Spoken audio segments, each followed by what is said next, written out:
I'll never forget the night everything changed. It started as a normal evening, one of those quiet, lazy Saturdays where the kids were finally asleep and Greg and I were just on the couch flipping through TV channels. Nothing special, really. Then came the commercial.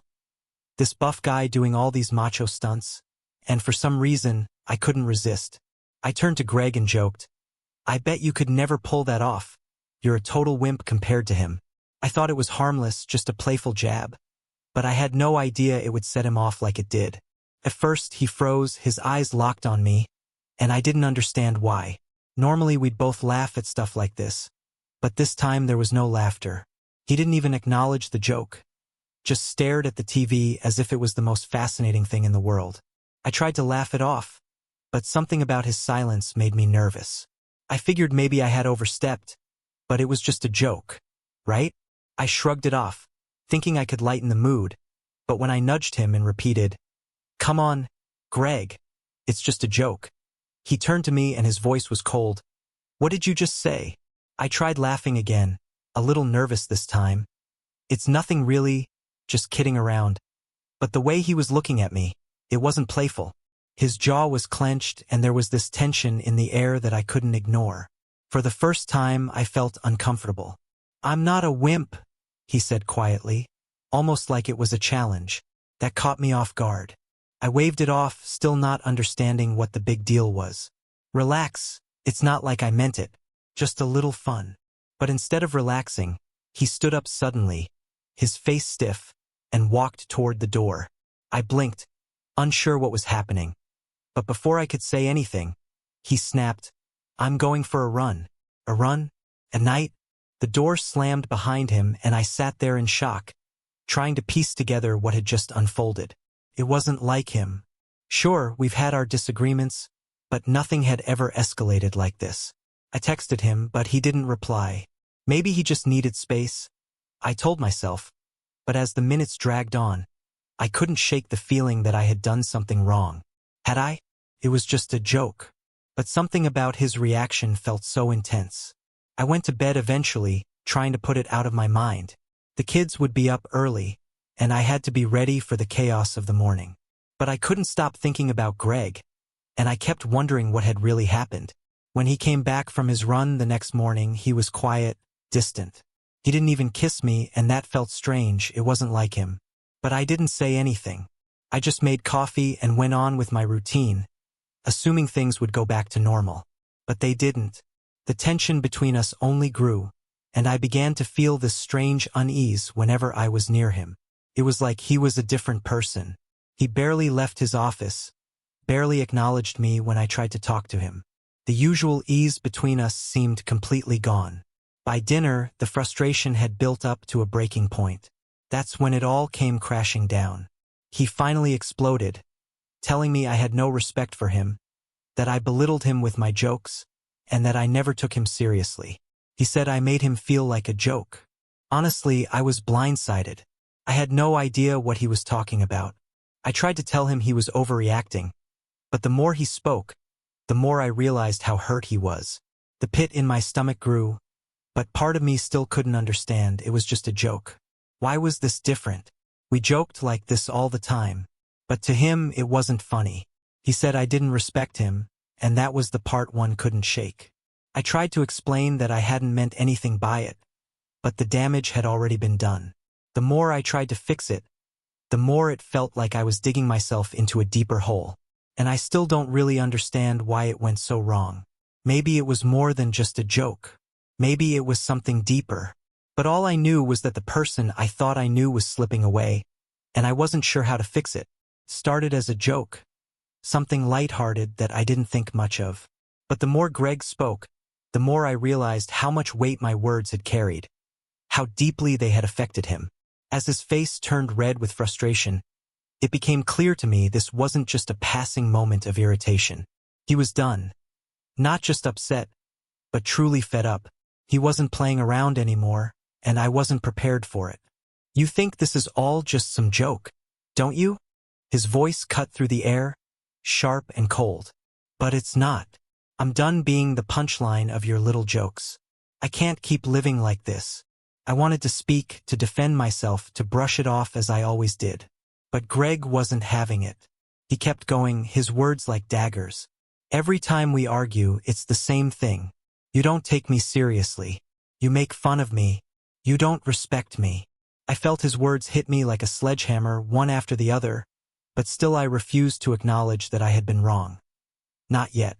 I wasn't ready to admit it, not to him, not out loud. You think I'm just going to keep putting up with this? His voice shook with frustration. I work hard. I try to keep this family going, and all you do is undermine me. You make me feel worthless, like I'm just a joke. Well, guess what? I'm not doing this anymore. I stood there in shock, frozen. His words rang in my ears, and I felt a knot form in my stomach. A deep, growing guilt that I didn't know how to handle. But I still couldn't find the words to apologize. It was too soon. I didn't want to show weakness. I didn't want to admit to myself that I had messed up. Then came the crushing blow. I'm done. I can't keep doing this. I need respect. I need you to show me that you actually care about me, and not just use me as a punching bag. His eyes were hard now, resolute. You've got two choices. Either you change, really change, or I'm out. I'm not going to stay in a relationship where I'm constantly belittled, where I'm nothing more than a joke. My heart dropped. The room seemed to spin around me and I felt like I couldn't breathe. I never thought it was this bad.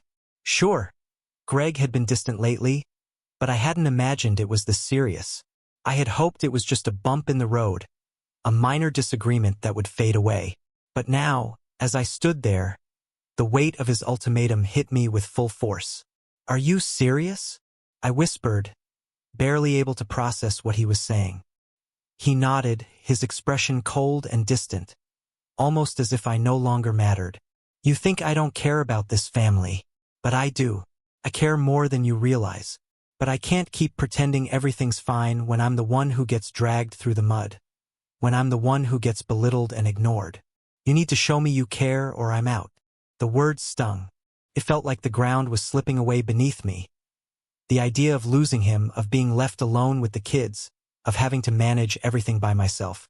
It terrified me. I opened my mouth wanting to scream at him, to tell him how unfair he was being, how unreasonable this all seemed, but deep down I knew I couldn't say that because the truth was I hadn't been fair to him, not really. I hadn't shown him the respect he deserved, and as much as I didn't want to admit it, I was terrified of losing him. You're not going anywhere, I muttered, desperately trying to hold on to something any that could give me control of the situation, but even as the words left my mouth I knew I was fooling myself. He wouldn't stay if things didn't change. Greg stood there, his gaze steady, as if he were waiting for something, maybe an apology, maybe an explanation, but I couldn't offer him either, not yet, not until I could face the truth of what I had done. You think this is just going to blow over? His voice was quieter now, but the her in it was unmistakable, and it cut deeper than anything I had heard. You think I'm just going to forget about this and pretend it never happened?